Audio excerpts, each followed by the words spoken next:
지난 주일에 우리 생명의 삶 강의를 좀 하면서 구원의 단계에 대해서 좀 나눴었습니다. 그래서 우리가 죄사함과 의롭게 됨, 이걸 구원으로 생각하죠. 죄사함과 의롭게 됨. 예수 그리스도를 믿어 그분을 영접해서 죄사함 받고 의롭게 되어 하나님의 자녀가 되는 것, 그걸 우리가 이제 구원받았다 그러죠. 하지만 엄밀히 말해 그것은 구원의 시작일 뿐입니다.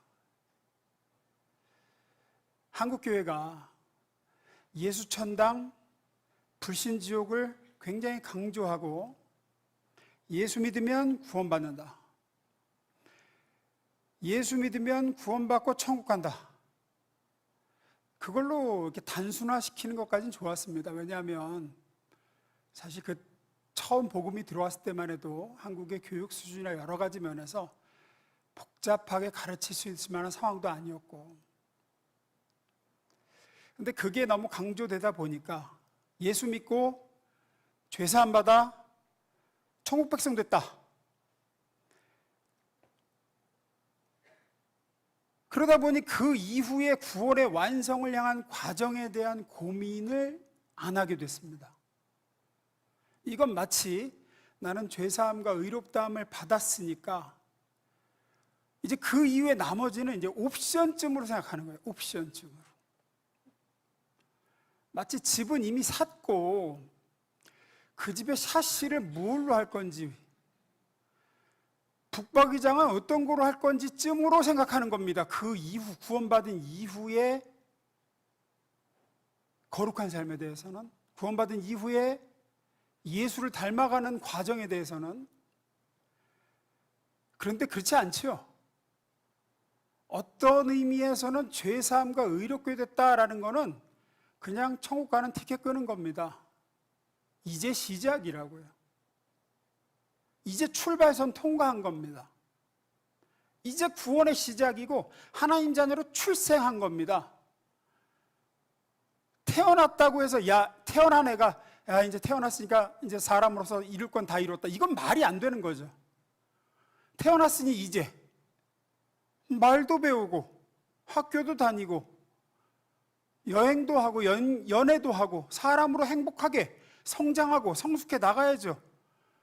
그게 인생의 이제 그 인생의 맛을 보는 거죠. 이제 시작인 거예요. 태어난 건.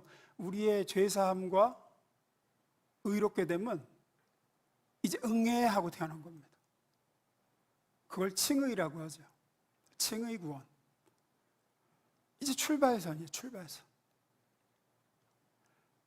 그리고 그 다음에 태어난 영혼이 말씀드린 대로 이제 하나님과 어떻게 소통하는지 말도 배우고 예수의 형상을 닮아가고 하나님이 원하시는 사람으로 성장해가고 천국의 백성이 될 준비를 해가고, 어떤 것이 그리스도와 연합된 삶인지, 이게 이제 성화죠. 성화구원.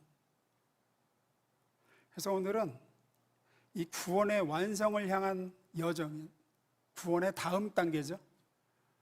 성화 구원에 대한 얘기를 좀 해보려고 합니다. 이걸 좀 정리해보는 시간이 필요하겠다 싶어서 오늘 성화에 대한 교리 설교를 좀 해보려고 그래요. 하나씩 나눠보겠습니다. 첫 번째 읽어봅니다. 시작.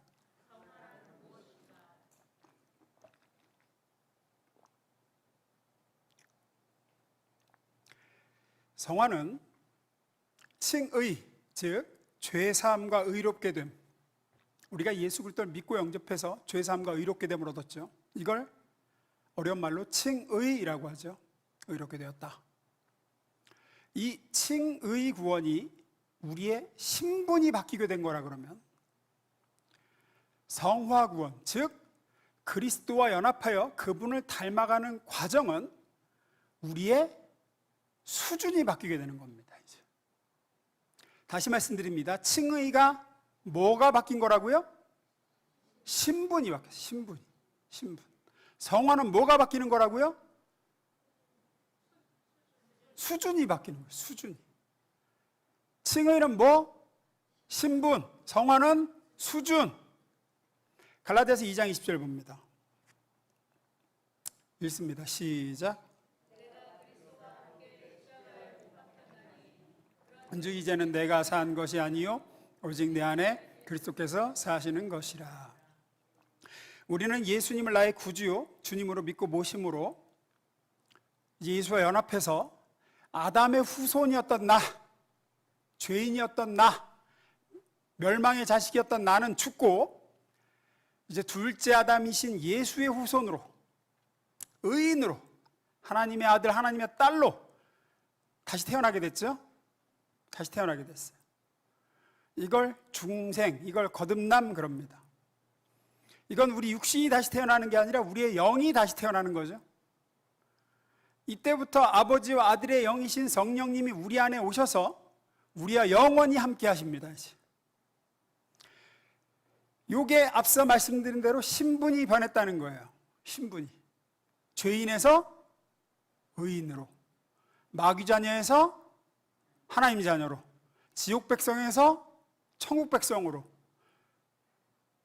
이거는 불변합니까? 안 불변합니까? 절대 불변, 안 불변. 그러니까 절대 변하지 않아요. 이거는, 이 신분은 누구도 어떤 것도 우리의 이 신분을 박탈시키거나 빼앗거나 취소시킬 수 없습니다. 내가 그리스도와 함께 십자가에 못 박혀서 이제 내가 사는 게 아니라 내 안에 그리스도께서 사시게 됐어요. 그래서 이제는 의인이 됐어요. 하나님의 자녀가 됐어요. 천국 백성이 됐어요. 그 이후에 우리가 죄를 지을까요? 안 지을까요? 그 이후에도 짓죠. 그렇게 지으면 취소됩니까? 안 취소됩니까? 이 신분이 안 취소된다고요. 취소되지 않습니다. 이거는 불변이에요. 그 어떤 것도 이 신분을 우리에게서 빼앗을 수 없습니다. 로마서 38장 39절에서 그렇게 얘기하죠. 내가 확신하노니 사망이나 생명이나 천사들이나 권세자들이나 현재이나 장래이나 능력이나 높음이나 깊음이나 다른 어떤 피조물이라도 우리를 우리 주 그리스도 예수 안에 있는 하나님 사랑에서 끊을 수 없으리라. 신분은 확보했습니다. 우리는. 문제는 이제 뭐가 남았다고요? 신분에 걸맞는 수준이 남았어요. 신분은 하나님의 딸이 됐어요. 신분은 하나님의 아들이 됐어. 신분은 의인이야. 신분은 이미 천국의 시민권을 땄어. 근데 문제는 수준이 아닌 거예요. 수준이. 하는 짓이나 습관이나 심보가 아직도 마귀 자녀. 수준은, 신분은 의인인데 수준은 죄인이야. 신분은 천국 백성인데 수준은 지옥 백성이야. 요게 문제죠. 요거는 하루아침에 되는 일이 아닙니다. 그래서 구원하여 자녀 삼으시고 그의 영이 응애하고 거듭나 태어난 우리에게 이 수준을 높이는 과정을 밟게 하십니다. 이걸 우리는 성화라고 부르죠. 이 성화에 대한 입장과 이해는 교단마다 약간씩 차이가 있습니다. 길게는 설명 못 드리고요. 설교 시간이니까. 간략하게 설명드리면 싱클레어 퍼거슨이라는 개혁주의 신학자가 나름 아주 이걸 교리별로 성화에 대해서 잘 정리했어요. 간략하게 두 가지 주요 교단에 대한 교리만 설명드리고 저의 견해인 개혁주의적인 입장을 설명드리려고 그래요. 먼저 그 웨슬리안 여러분 뭐지? 모르시죠? 감리교, 성결교 이쪽 입장의 성화에 대해서 잠깐 설명드릴게요. 싱클레어 퍼거슨의 책에는 이렇게 정리합니다. 감리교나 성결교에서 주장하는 성화에서 강조하는 건 뭘 것 같으세요? 헌신입니다. 헌신. 그쪽에서는 대단히 강조하는 게 헌신이에요. 성화는 헌신이다. 최선을 다해서 이제 구원받은 하나님의 백성이 최선을 다해서 나 자신을 하나님께 내어드리는 생애가 되는 것이 성화다라고 주장합니다. 나를 구원하신 주님께 내 전 존재를 더 많이 내어드리는 삶을 살게 되는 것을 성화라고 이해합니다. 예전에는 죄에 내어드렸고 마귀의 도구로 나를 내어줬던 존재가 구원받아 이제 나를 의의 병기로 그리스도께 하나님께 내어드리게 되는 것, 점점 더 많이 내어드리게 되는 것, 그것이 성화다라고 웨슬리가 주장했고, 그것이 바로 감리교회나 성결교회의 입장이죠.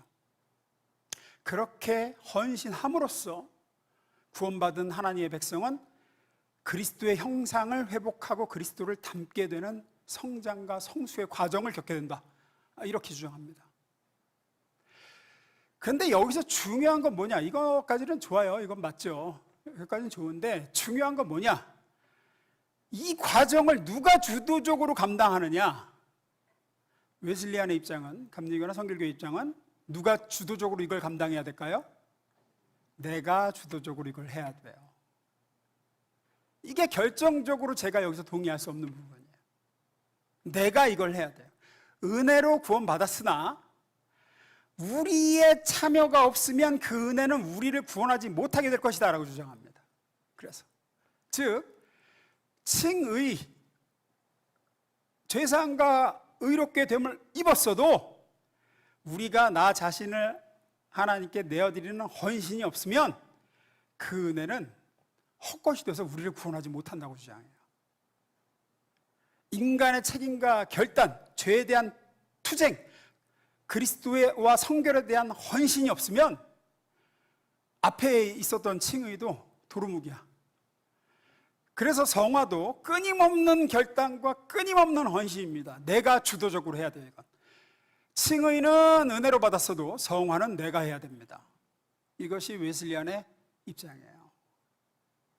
이게 감리교와 성결교의 입장입니다. 또 하나 여러 가지가 있는데 루터파나 이런 쪽은 여러분이 모르셔도 되고, 또 하나는 이제 오순절 성령파입니다. 오순절 성령파. 오순절 성령파가 어딜까요? 순복음. 순복음에서의 성화는 뭘까요? 감이 오실 것 같은데 성령 충만입니다. 성령 충만이에요. 오순절 계통에서의 성화의 가장 중요한 요소는 성령 충만입니다. 구원받은 성도가 방언으로 증거되는 성령 세례, 우리라면 성령 침례죠. 성령 세례, 성령 침례를 받아 구원에 대한 내적 확신을 가지게 되고 다양한 성령의 능력과 체험을 하는 삶을 살면서 점진적으로 자라가는 거예요. 그러면서 성령이 그 사람 안에 점점 더 커져가는 거예요. 그 사람을 점점 더 장악해 나가는 삶, 그것이 성화라고 봅니다. 그래서 예수 믿은 초창기에는 성령이 요만했다 그러면 점점 더 성화되어 갈수록 성령의 그를 지배하신 영역이 커져간다고 봅니다. 그래서 온전히 성화되면 이제 나는 사라지고 완전히 성령이 그 사람을 주도하고 주관하게 되는 것, 그것이 오순절 쪽에서 주장하는 성화입니다. 이것도 틀리지 않죠. 이것도 틀리지 않습니다. 왜냐하면 결국은 같습니다. 헌신이나 성령 충만이나 나중에 이제 제가 다루려고 하는 그 개혁교회 입장에서는 그리스도의 연합이거든요. 결국 같아요. 나를 그리스도께 내어드리는 거나 성령이 나를 지배하게 되는 거나 그리스도와 연합이나 같은 얘기입니다. 표현만 다를 뿐이에요. 왜냐하면 성령은 그리스도 예수의 영이거든요. 그리스도 예수의 영이 나를 지배하는 거나 그리스도께 나를 내어드리는 거나 그리스도와 내가 연합하는 거나 표현만 다를 뿐이지 결국은 같은 얘기거든요. 그런데 이제 중요한 건 이 오순절 성령파, 순복음에서 중요한 차이는 뭐냐면 성화는 누가 이루는 걸까요? 누가 해야 될까요? 여기는 성령과 내가 협력해서 이루어간다라고 주장합니다. 내가 주도적으로 감당해야 되는 것도 아니지만 하나님이 점적으로 감당하시는 것도 아닌 신인 협력의 과정이라고 봅니다. 성령이 이끄시고 내가 협조해야 돼요. 성령이 이끄셔도 내가 협조 안 하면 안 되고, 나만 한다고 해도 안 되고 성령이 이끌어 주셔야 되고, 그러니까 하나님과 인간이 협력 작업으로 이루어지는 게 성화다, 이렇게 주장합니다. 그럼 이제 제가 늘 여러분에게 가르치고 우리 천주교 카톨릭에서 종교개혁을 하면서 나온 우리 개혁주의 신학, 지금으로 말하면 장로교와 우리 찰스 스펄전, 철로역정을 쓴 존 버년, 우리 침례교의 믿음의 선배들, 대다수의 이 유명한 선배들의 입장이죠. 성화에 대한 입장, 개혁주의적인 입장. 이건 뭘까요? 두 번째, 이겁니다. 읽습니다. 시작. 이게 가장 큰 차이입니다. 개혁주의에서는 칭의도 하나님이 하신 거지만 성화도 하나님이 주관하신다. 개혁주의에서의 성화는 첫째, 성화는 인생 전체를 통과하는 과정이다라고 봅니다. 죄사함과 의롭게 됨, 즉 칭의 구원은 단번에 이루어집니다. 이거는 오랜 시간이 걸리는 게 아니에요. 내가 그리스도 예수를 나의 구주로 영접해서 모셔드리는 순간 우리는 죄사함과 의롭다함을 얻죠. 이건 단번에 이루어집니다. 이거는 말씀드린 대로 신분의 변화요, 영적 출생이기 때문이에요. 무슨 출생을 몇십 년씩 걸려서 하는 사람은 없잖아요. 응애하고 태어나면 태어나는 거지. 하나님의 자녀가 되는 거죠. 이 신분은 단번에 이루어집니다. 하지만 성화는 단번에 이루어지지 않죠. 길고 부단한 훈련의 시간입니다. 그리고 그 과정이 모두가 이렇게 완만하게 상승 곡선을 그리면서 예수를 닮아가는 게 아니라 대부분의 성도들이 부침이 심한 굴곡진 인생을 살면서 성화가 이루어져요. 때로는 진전보다 퇴보가 더 많아 보일 때도 많습니다. 비관적인 상태인 때가 더 많은 그런 경우도 많습니다. 그래서 성화가 때로는 막 1보 전진했다가 3보 후퇴인 경우도 많아요.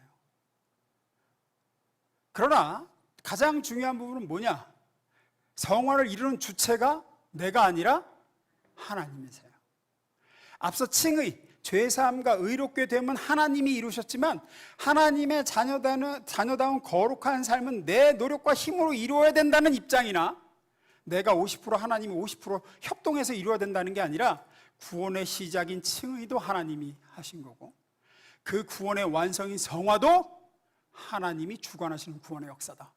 이것이 성경이 일관되게 주장하는 바예요. 갈라디아서 3장 3절 봅니다. 읽습니다. 시작.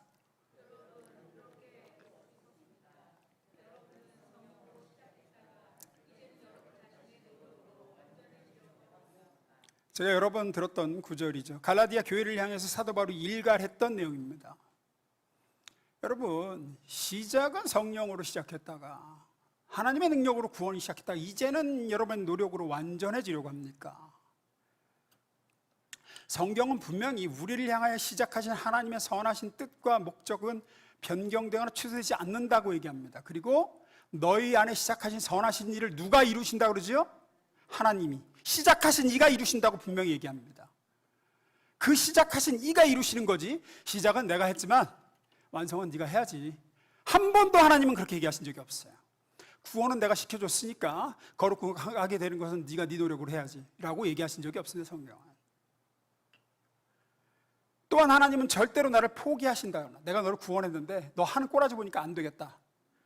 그렇게 하신다든지 내가 너를 떠나신다든지 뭐 약속하신 바를 뭐 약속은 내가 했는데 도저히 내가 너의 협조가 없어가지고 내가 안 되겠다 이렇게 하신 적이 없어요. 우리 안에 들어오신 하나님의 영이신 성령은 절대 떠나시지 않는다고 선언합니다. 로마서 8장 28절에 우리가 잘 알게 이렇게 얘기하죠. 우리가 알거니와 하나님을 사랑하는 자 곧 그의 뜻대로 부르심을 입은 자들에게는 모든 것이 합력하여 선을 이루느니라. 여기서 중요한 건 그야말로 모든 것입니다. 모든 것. 따라서 여러분이 아무리 추락해 있어도 그 추락한 자리에서 주님은 성화를 이루어 가실 것입니다. 여러분이 불순종한다 해도 그 불순종도 사용하셔서 결국은 예수께로 더 가까이 나가게 만드신다는 거예요. 하나님이시기 때문이에요. 그걸 주관하시는 분이 하나님이시기 때문에 하나님이 이루시고야 말 거예요. 우리의 성화가 실패할 수 없다는 말씀은 우리가 예수님을 믿게 되고 우리가 예수님을 모셔 예수가 우리 안에 들어오셔서 그분과 우리가 하나가 됐습니다. 앞서 얘기한 대로. 그래서 실패할 수가 없게 되었습니다. 주를 믿는 모든 신자에게 주의 영이 와 있고 주의 영이 와 있음으로 인하여 그의 존재는 그 자신이 혼자가 아니에요. 내가 예수를 믿는 순간 나라는 존재는 유현진 혼자가 아니라고요. 내 안에 누가 와 계세요? 예수님이 와 계십니다. 따라서 그리스도인이란 영적인 신분상 내가 나이면서 동시에 이제 예수님입니다. 내 안에 예수가 와 계세요. 이것을 갈라디아서 2장 20절로 이렇게 하죠. 2장 20절 상반절 봅니다. 우리 아까 읽었죠? 다시 읽어봅니다. 시작. 내가 그리스도와 함께 십자가에 못 박혔나니 그런즉 이제는 내가 사는 것이 아니요 오직 내 안에 그리스도께서 사신다. 내가 사는 게 아니다. 그리스도가 사신다. 그러죠? 내가 나인지 그리스도인지 모르게 되는 겁니다. 잘난 척하는 차원에서가 아니라 영적 신분에서, 존재 차원에서 하나님 앞에 우리가 그런 평가를 받는 거죠. 어디까지가 나이고 어디까지가 주님인지 모르는 사람이 됩니다. 왜냐? 내 안에 그리스도가 계시기 때문이고, 내가 사는 게 아니라 그리스도가 내 안에 사시는 거기 때문에. 따라서 주님이 영광된 보좌 우편에 계시다면 나도 거기 있는 겁니다. 성경은 그렇게 선포하죠. 에베소 2장 6절입니다. 제가 읽습니다. 하나님께서 그리스도 예수 안에서 우리를 그분과 함께 살리시고 하늘에 함께 앉게 하셨습니다. 주님이 영광된 보좌 우편에 계시고 나도 함께 그곳에 앉히셨습니다. 그래요. 왜냐? 우편에 앉아 계신 분이 내 안에 계시기 때문에, 그분이 여기도 계시지만 거기도 계시기 때문에 나도 여기도 있지만 주님과 함께 거기도 있다라는 얘기를 하고 있어요. 주원님과 나는 하나이기 때문입니다. 예수와 우리가 하나입니다. 둘을 갈라놓을 방법이 없습니다. 그래서 주님이 저주받을 자리에 갈 수 없는 것 같이, 사망에 들어갈 수 없는 것 같이 우리가 그렇게 됩니다. 우리를 구원하여 아들 예수와 하나 되게 하신 하나님은 따라서 우리를 기어이 아들 예수와 함께 복된 자리로 이끄실 것이라는 게 성경이 얘기하는 바예요. 우리를 기어이 아들 예수의 수준으로 만들어 가실 것이다. 그것이 성경이 얘기하는 바예요. 네 노력으로 거기까지 가라고 얘기하지 않습니다. 하나님이 너를 아들 예수와 함께 묶으셨다. 이제 떼어놓을 수가 없다. 하나님은 그래서 너를 기어이 그 아들 예수의 수준으로 끌어올리실 것이다. 모든 수단과 방법을 동원하셔서 하나님은 너를 성화시키실 것이다. 네가 하는 게 아니라 하나님이 너를 그렇게 빚어 가실 것이다. 토기장이 되신 주께서. 이게 얼마나 은혜스러운 성경의 선포인지 모릅니다. 그래서 저는 절대로 웨슬리안의 입장에 동의할 수가 없어요. 구원은 하나님이 하셨지만 거룩하게 되는 건 네 노력으로 해라. 이런 게 어디 있어요, 성경에. 성경은 분명히 얘기합니다. 하나님이 예수와 너를 하나 되게 하셨고 기어이 너를 예수와 함께 복된 자리로 이끌 것이며 그 아들 예수의 거룩한 수준으로 너를 빚어 가실 것이다.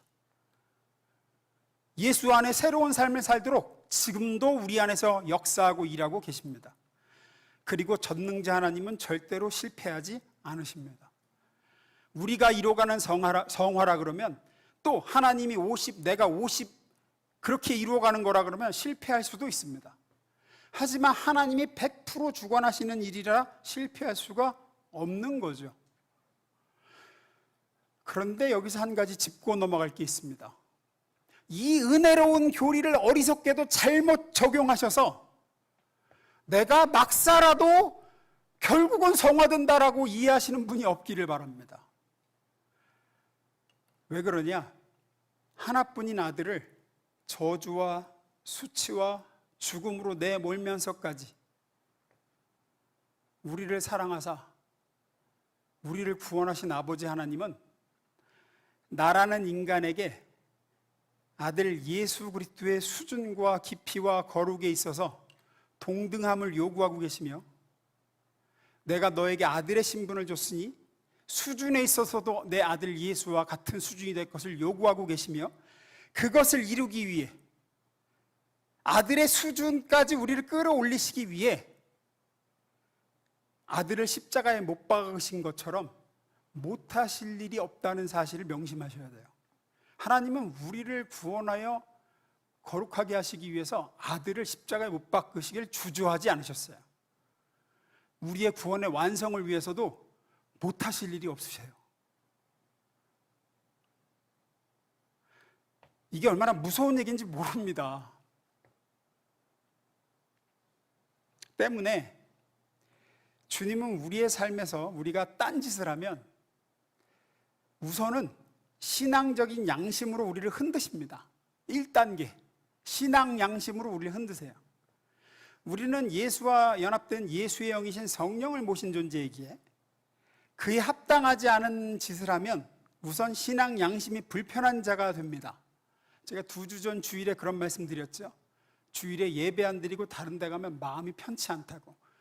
그게 우리의 신앙 양심을 주님께서 건드시는 겁니다.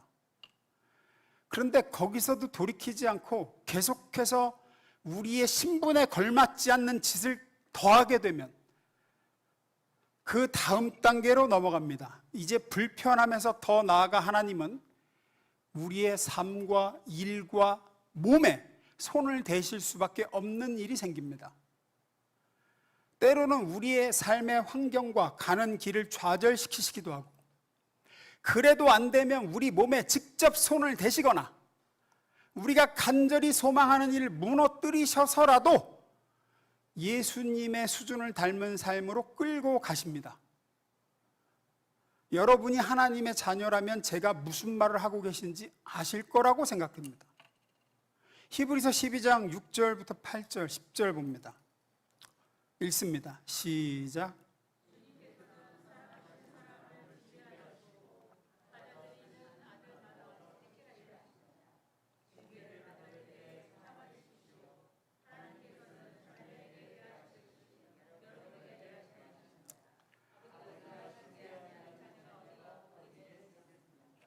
8절입니다. 모든 자녀가 받은 징계를 여러분이 받지 않는다고 하면 여러분은 사생아이지 참 자녀가 아닙니다. 육신의 아버지는 잠시 동안 자기들의 생각대로 우리를 징계하였지만 하나님께서는 우리를 자기의 거룩하심에 참여하게 하시려고 우리에게 유익이 되도록 징계하십니다. 하나님의 징계가 있다라고 합니다. 1단계에서 멈추지 않으면 징계가 있습니다. 징계가. 그런데 이 징계가 재밌는 것은 무조건 혼내시고 치시는 게 아니라 혼나는 본인이 분명히 납득하게 하십니다. 분명하게 이해하게 하시고 분명하게 깨닫게 하신 다음에 설득하셔서 맞은 자가 스스로 돌이켜 자기 발로 오게 하시는 방법을 쓰십니다. 그래서 고난이 징계로서, 환난이나 고난이 징계로서 주어진 것인지, 지금 나한테 이런 어려움이 닥친 게 이게 하나님의 징계로 주어진 것인지 아닌지 긴가민가 하질 않아요. 징계로 고난을 받으면 본인이 제일 잘합니다. 하나님은 긴가민가하게 치시지 않아요. 만약에 긴가민가하다 그러면 징계가 아닐 가능성이 높습니다.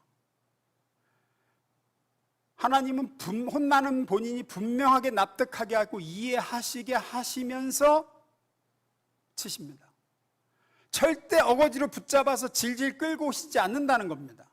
스스로 깨닫게 하시고 스스로 돌아오게 하십니다. 탕자처럼 이에 일어나 아버지께로 돌아가니라. 탕자는 스스로 분명히 자기가 뉘우치고 마음으로 돌이켜와서 고백하죠. 아버지여, 내가 아버지와 하늘과 아버지께 죄를 얻었사오니 아버지 아들이라 일컬음을 감당치 못하겠나이다. 나를 품꾼이 하나로 보소서. 이렇게 되도록 하나님은 우리를 성화시키기 위해 여러 가지 방법을 동원하십니다. 그러나 그렇게 되기까지 이 탕자, 둘째 아들이 겪은 고생과 겪지 않아도 될 아픔과 서름이 얼마이며 쓰디쓴 후회와 허비한 세월이 얼마이며 낭비된 젊음과 날려버린 기회가 얼마입니까? 아마 돌아본 이후에도 남은 인생 내내 그때를 생각하면 아프고 쓰리고 아렸을 거예요. 그러니 내가 어떻게든 나의 구원을 잃어버릴 수 없으며 내가 막 살아도 하나님은 기어이 나를 아들 예수님 닮은 형상 거룩한 존재로 빚으시고 성화는 하나님이 주관하신 거니까 대충 살아도 신앙생활 대충 해도 하고 싶은 대로 하고 살아보자. 막 살아도 되는구나 하는 어리석은 생각은 접으시라고요. 막 살아도 하나님은 여러분을 결국 하나님의 거룩한 아들의 형상대로 반드시 빚어 가실 거예요. 하지만 그 과정은 너무나 아플 겁니다, 여러분. 너무나도 슬프고 후회스러운 인생을 살면서 거룩해질 거예요. 신명기 28장에 보면 축복과 저주의 약속이 있습니다. 아마 대부분 아실 거라고 생각합니다. 여러분들은 축복의 약속만 좋아라 하고 많이 들어보시고 액자라도 걸고 그러시죠?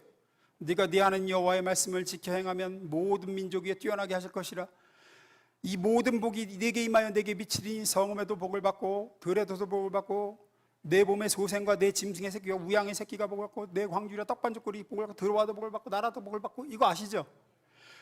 그런데 바로 이어서 뭐가 나와요?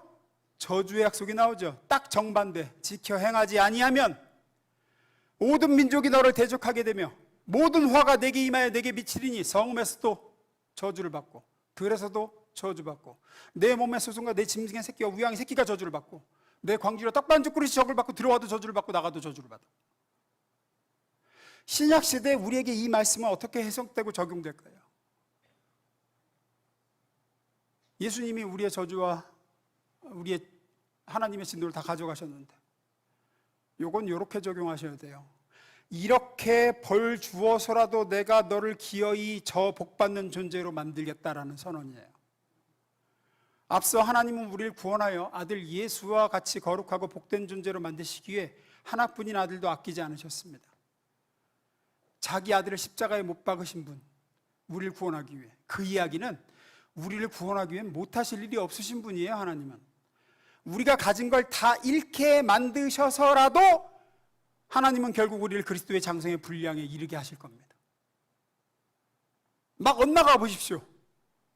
그 엇나가는 우리를 바로잡기 위해 하나님은 못하실 일이 없으시다니까요. 그러니 어떤 의미에서는 우리의 성화가 우리에게 달려있지 않고 하나님께 달려있다는 건 굉장히 더 무서운 이야기입니다. 그러니 두렵고 떨림으로 우리를 빚어가시는 하나님 아버지의 손길에 복종하십시오. 늘 깨어서 지금 내가 무엇을 하는 것이 나를 아들의 형상으로 만들어 가시는 아버지의 손길을 따르는 것일까를 살펴 고민하십시오. 혹 지금 내가 그 아버지의 손길을 거스르고 있지는 않은지 깨어 있으십시오. 하나님은 반드시 우리를 아들의 형상 닮도록 만들어 가실 것입니다. 이것은 달콤하고 든든한 은혜의 약속임과 동시에 마땅히 두려워해야 될 약속이에요. 기억하십시오. 지난 주일에 말씀드렸죠. 하나님은 요나 한 사람을 하나님이 원하시는 사람으로 만들려고 폭풍까지 동원해요. 그 배에 있는 사람 다 죽여도 자기 백성 한 사람 만들려고, 하나님이 택한 선지자 하나를 깨닫게 하여 회개시키려고 그 배에 있는 사람 다 죽여도 상관없어. 폭풍으로 몰아쳐요. 하나님은 우리 한 사람을 성화시키려고 못하실 일이 없으세요. 못하실 일이. 더 큰 일도 마다하지 않으실 겁니다.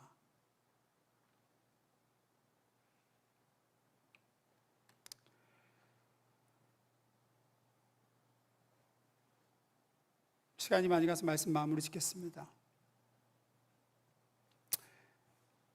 그러면 우리 하나님의 성화의 메시지 앞에 우리가 해야 될 가장 큰 일은 뭐냐? 길게 말씀드렸지만 무엇보다도 믿는 겁니다. 믿는 거예요. 우리가 무엇으로 죄사함과 의롭다함을 얻었습니까? 믿음으로입니다. 나 자신은 안됨을 고백하고 하나님이 마련하신 죄사함과 의롭게 됨의 길인 그리스도 예수를 믿고 붙들고 의지함으로 우리는 죄사함과 의롭다함, 칭의 구원을 얻었습니다. 신분을 얻었어요. 수준도 다르지 않습니다. 성화도 다르지 않습니다. 다시 로마서 8장 28절 읽습니다. 시작.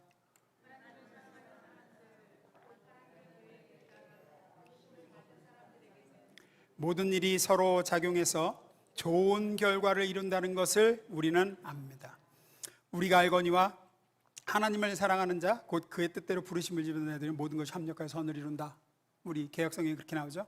굉장히 중요한 표현입니다. 왜냐하면 모든 것이 합력하여 선을 이룬다는 것은 우리가 우리를 채찍질하고 부추겨 노력하고 우리 스스로 전진하여 도달하는 결과를 얘기하지 않고, 모든 것이 합력하여 선을 이룬다는 표현 속에는 우리의 능력이나 우리의 책임이나 우리의 노력의 한도를 벗어난 운명을 얘기하고 있기 때문이에요. 이 모든 것은 다만 네가 최선을 다하면 이라든가, 네가 열심히 기도하면 이라든가, 네가 성의를 다하면 같은 조건을 얘기하지 않고 다른 차원을 얘기하고 있어요. 그 다른 차원이 무엇인지 그 다음 두 구절에서 구체적으로 밝히고 있습니다. 29절입니다. 하나님께서는 이미 오래전에 택하신 사람들이 당신의 아들과 같은 모습을 가지도록 미리 정하셨습니다. 중요하죠? 택하신 사람들이 당신의 아들과 같은 그 모습, 거룩한 모습을 가지도록, 성화되도록 미리 정하셨대요. 그러니까 우리의 죄사함과 의롭게 됨만 정하신 게 아니라 우리의 성화도 미리 정하셨대요. 그래서 그리스도께서는 많은 형제 중에 맏아들이 되셨습니다. 30절 읽습니다. 시작.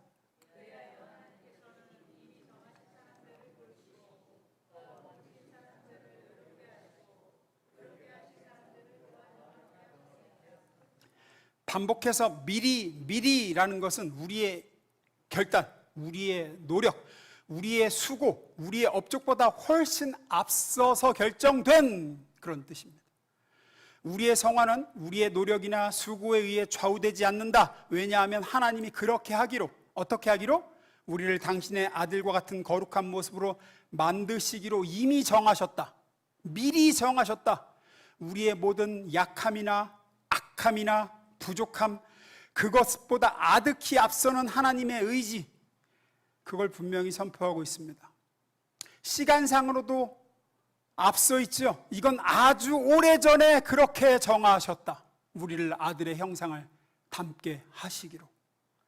우리가 아직 죄인 되었을 때 죽으신 예수, 우리가 아직 죄인 되었을 때 우리를 그 아들의 형상 닮은 존재로 재창조하시기로 작정하신 하나님, 그 운명적 승리를 성경은 약속하고 선포하고 있습니다.